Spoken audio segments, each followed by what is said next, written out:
നിന്നെ ഞാൻ തിരിച്ചറിയില്ലെന്ന് വിചാരിച്ചല്ലടാ. നിന്നെ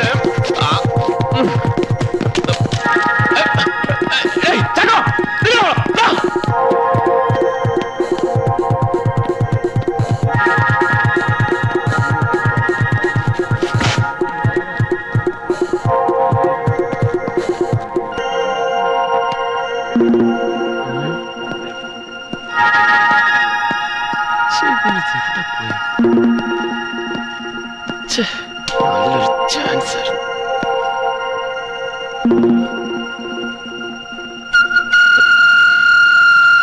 നമസ്കാരം.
മരണം, ദുഃഖാചരണം, മുറിപ്പാടുകൾ മാഞ്ഞു എന്ന തോന്നൽ.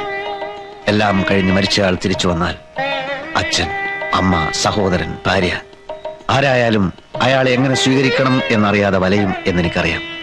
നിങ്ങൾക്കാർക്കും അങ്ങനെ ഒരു തിക്കുമുട്ടൽ ഞാൻ ഉണ്ടാക്കുകയില്ല.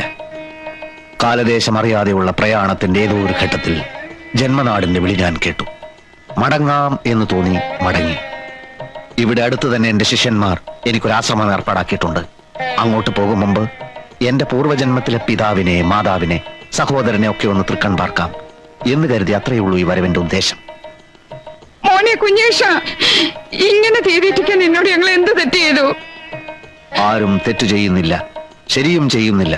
ശരിക്കും തെറ്റിനുമിടയിലുള്ള ഒരു നൂൽപാലത്തിലൂടെ സഞ്ചരിക്കുന്ന നിസ്സഹായരായ കൃമി കീടങ്ങളാണ് നമ്മൾ. അല്ലേ അമ്മാവ? ചിലപ്പോ അങ്ങനെയായിരിക്കും. അമ്മാവൻ പഴയതുപോലെ തന്നെ. ഇപ്പോഴും ഒന്നിനും ഒരു ഉറപ്പില്ല. കുഞ്ഞേഷോടെ നിൽക്കാ. നിൽക്കാൻ പറഞ്ഞത് ശരീരത്തിനോടോ ആത്മാവിനോടോ? ഈ ഭ്രാന്ത് പറിച്ചു നിർത്തി ഇങ്ങോട്ട് കയറി വരണുണ്ടോ നീയാ? ഭ്രാന്ത്? വെളുത്തതെല്ലാം പാലല്ലച്ച, കറുത്തതെല്ലാം ലേഹ്യവുമല്ല. എന്റെ അന്തരാത്മാവിനെ കശക്കേറിഞ്ഞ ആളാണെങ്കിലും അച്ഛനെന്നും എന്റെ അച്ഛനായിരിക്കും. എന്റെ സഹോദരൻ ഉണ്ണിയെ അച്ഛന്റെ മാരകമായ ചിറകിനടിയിൽ നിന്നും പുറത്തേക്ക് വിടുവച്ച. മോനെ ഉണ്ണി, നീ രോഗികളെ ശുശ്രൂഷിക്കൂ, അവരുടെ കണ്ണീരൊപ്പു, വലിയവനാകൂ. ഏട്ടാ, തടയരുത്. അളിയോ, ഇതെന്ത് മായ, ഇതെന്ത് ഭാഷ! ഈശ്വര, ഇവരതെല്ലാം ഇവിടുന്ന് പഠിച്ചു. മോനെ ഉണ്ണി, നീ ഒന്ന് പോയി അവനെ പിടിച്ചോണ്ടോ.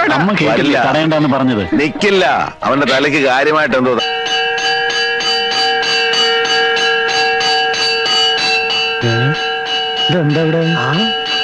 ചോദിക്കാം. ഇത് വലിയ പൊല്ലപ്പായല്ലോ. മനുഷ്യൻ എങ്ങനെ ഇനി ഇവിടെ തുടങ്ങും? ആരാച്ചത്? എന്റെ കയ്യിൽ പേരും നെരുവിലാസവും തൊഴിൽ തന്നിട്ടല്ല അവന്മാർ കിടന്ന് ശങ്ക വിളിക്കണത്. ശിവശങ്കരേട്ടാ, ഇതാരാ അവിടെ കിടന്ന് ബഹളം വയ്ക്കുന്നത്? ഇത് എന്നോട് ചോദിച്ചാ ഞാൻ എന്താ പറയുക? നിങ്ങളുടെ സ്ഥലമല്ലേ അത്? അതെന്റെ സ്ഥലമല്ല, കൂമുളിലെ രാവുണ്ണേട്ടന്റെ ഭാഗത്ത് വരുന്നതാ. അവന്മാര് വാഴയൊക്കെ എടുത്താന്നാ തോന്നണേ. യവന്മാര് അതറിയണേ, ആ ഭാഗം ചവിട്ടി തുറന്ന് അകത്തേക്ക് നോക്ക്. എന്തൊരു പാട്!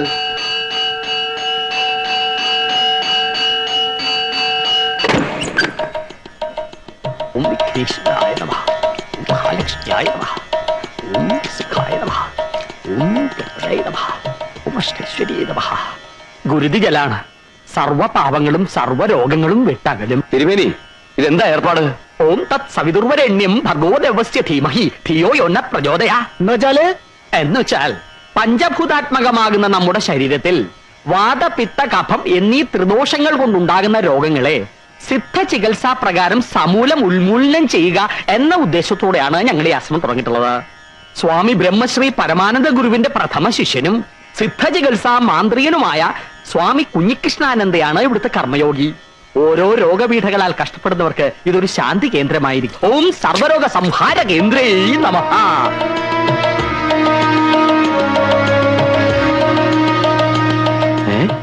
ഇത് നമ്മൾ മരിച്ചുപോയി എന്ന് പറഞ്ഞ കുഞ്ഞീഷ്ണല്ലേ? കുഞ്ഞുഷ്ണൻ ജീവനോടെ തിരിച്ചു വന്ന ആരും അറിഞ്ഞില്ലേ? ഇല്ല.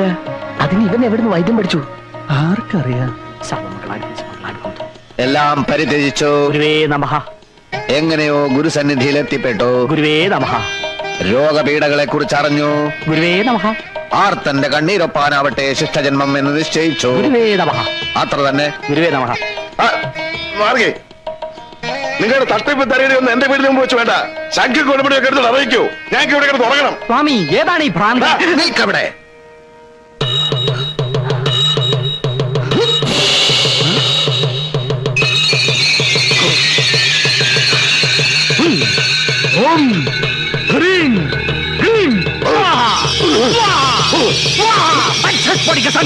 പൊള്ളാച്ചിയിൽ ഏതോ സാമിയാരത്രേ വരം കൊടുത്തിരിക്കുന്നത്. പൊള്ളാച്ചിയിലും പോണ്ടിച്ചേരിയിലും സാമിയാരെന്നല്ല നമ്പ്യാരെ, സായിബാബയെന്നാ എനിക്ക് തോന്നണേ. വിഭൂതിനെ പിടിച്ചെടുത്തത്. അതെന്തിനാ പറയണ ചങ്ങാതി? കാൽ കാശിന് വകയില്ലാതെ തെക്ക് വടക്ക് നടന്നോനാ മനുഷ്യന്റെ ഓരോ സിദ്ധികളെ. ഇത് സിദ്ധിയും ബുദ്ധിയൊന്നും അല്ലല്ലോ ചങ്ങാതി. ഓരോ മനുഷ്യനിലും അന്തർലീനമായ ഓരോ കഴിവുകളുണ്ട്. അല്പം മനസ്സ് വെച്ച് പ്രാക്ടീസ് ചെയ്താൽ നമുക്കും ചെയ്യാവുന്നതേ ഉള്ളൂ ഇതൊക്കെ. എന്നാ നീ പ്രാക്ടീസ് ചെയ്ത് ഇത്തിരി ഭസ്മം എടുക്ക്. പോട്ടെ, ഒരു ദിനേശ് പേടി എടുക്ക്. വേണമെങ്കിൽ എടുക്കും. ഒന്ന് പോടോളും.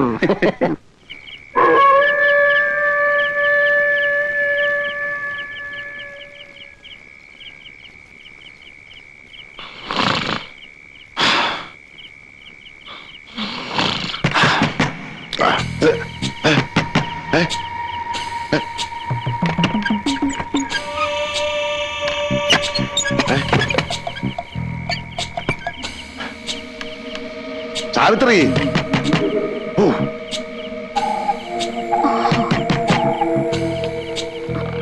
ആരാ? എന്താ?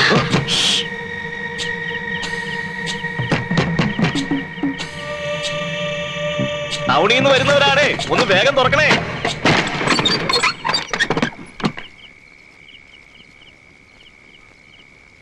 ആരാ? എന്താ എന്താ കാര്യം? കണ്ടില്ലേ, പെട്ടെന്ന് കാല് തളർന്ന് വീഴുകയായിരുന്നു. ഇതിനൊക്കെ ഞാനെന്ത് വേണം? സാമിയുടെ വീടല്ലേ ഇത്? ഏത് സാമി? ഇത് സാമിയുടെ വീടൊന്നും വീട്ടിൽ എന്റെ വീടാ. നിങ്ങൾ പാടില്ല പോ. നമ്മുടെ കുഞ്ഞികൃഷ്ണനെ തേടി വന്നാണെന്ന് തോന്നുന്നു. സിദ്ധാശ്രമത്തിലെ സ്വാമിയുടെ വീടാണെങ്കിൽ അതാ അവിടെയാ. സോറി പെങ്ങളെ. ഓ, അകത്തേർ പൊടി വഴി കാണിക്കാൻ വന്നിരിക്കുന്നു പാതിരാക്കി. ഈ നാട്ടുകാരൊന്നും അല്ലല്ലോ ഇവനെയൊക്കെ അന്വേഷിച്ച് വരാൻ.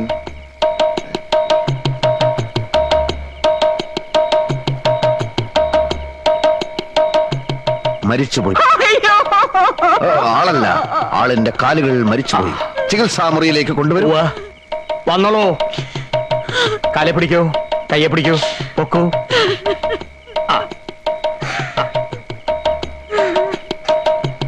ദേ, പൂജ്യപാദമേ ശരണം, പൂജ്യപാദമേ ശരണം എന്ന് മനസ്സിൽ ഉരുട്ടോളൂ. പൂജ്യപാദമേ ശരണം, പൂജ്യപാദമേ ശരണം, പൂജ്യപാദമേ ശരണം, പൂജ്യപാദമേ ശരണം. വന്നോളൂ.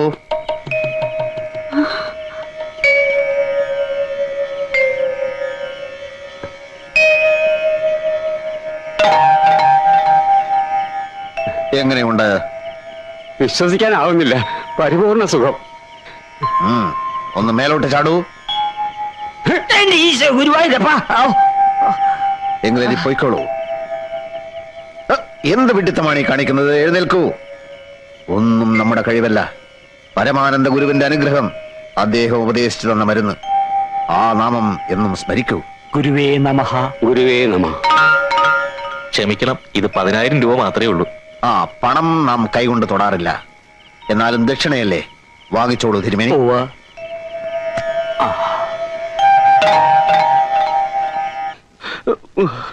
ഒന്നുമില്ല, ഇപ്പൊ മാറ്റിത്തരാം. സുമര, ഒരു ഗ്ലാസ് വെള്ളം എടുത്തേ.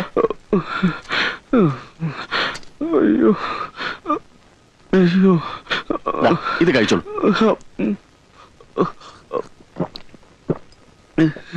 ഒരു 10 മിനിറ്റ് പുറത്തിരുന്നോളൂ. വേദന മാറിയിട്ട് പോയാൽ മതി. സുമാര, അടുത്ത ആളോട് വരാൻ പറയും.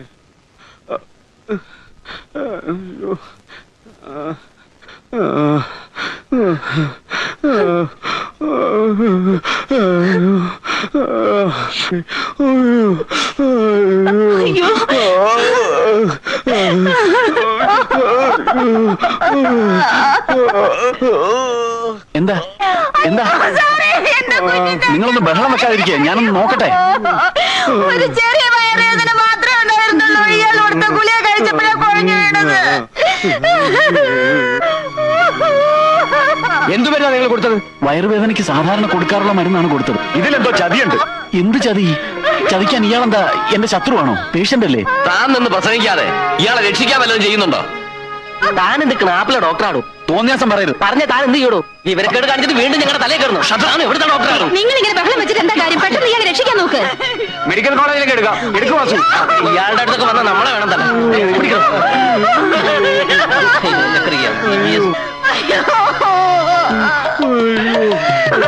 എന്താ നിക്കൂ എന്താ പറ്റിയേ? ഒന്നും പറയേണ്ട തിരുമേനി, വയറ്റുവേദനയ്ക്കുള്ള മരുന്ന് മാറ്റി കൊടുത്തിട്ട് ഇപ്പൊ ആള് തട്ടിപ്പോയെന്നാ തോന്നുന്നത്. മെഡിക്കൽ കോളേജിലേക്ക് കൊണ്ടുപോവാ.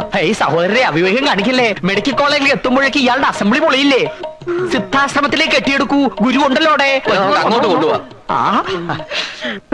ഈ യുക്തിവാദികളൊക്കെ ഉണ്ടല്ലോ, തെരഞ്ഞു പിടിച്ച് തല്ലുകയാ വേണ്ടത്. ദൈവമില്ല, അമാനുഷികമായ ശക്തിയേ ഇല്ല എന്നൊക്കെയാണല്ലോ ഇവിടെ പ്രചരണം. ഇതുപോലെ മരിച്ചുപോയ ഒരാൾക്ക് വീണ്ടും ജീവൻ കൊടുക്കാൻ ഈ യുക്തിവാദികളെ കൊണ്ട് പറ്റുവോടോ? താനെന്തിനാ എന്റെ അടുത്ത് ചൂടാവുന്നേ? ഞാനെന്താ യുക്തിവാദിയാ? MBBS അത്ര MBBS എന്താ കാര്യം? അവന്റെ വൈദ്യശാസ്ത്രം തോറ്റെടുത്ത് സ്വാമി കുഞ്ഞികൃഷ്ണാനന്ദയുടെ ദൈവശക്തി വിജയിച്ചില്ലേ?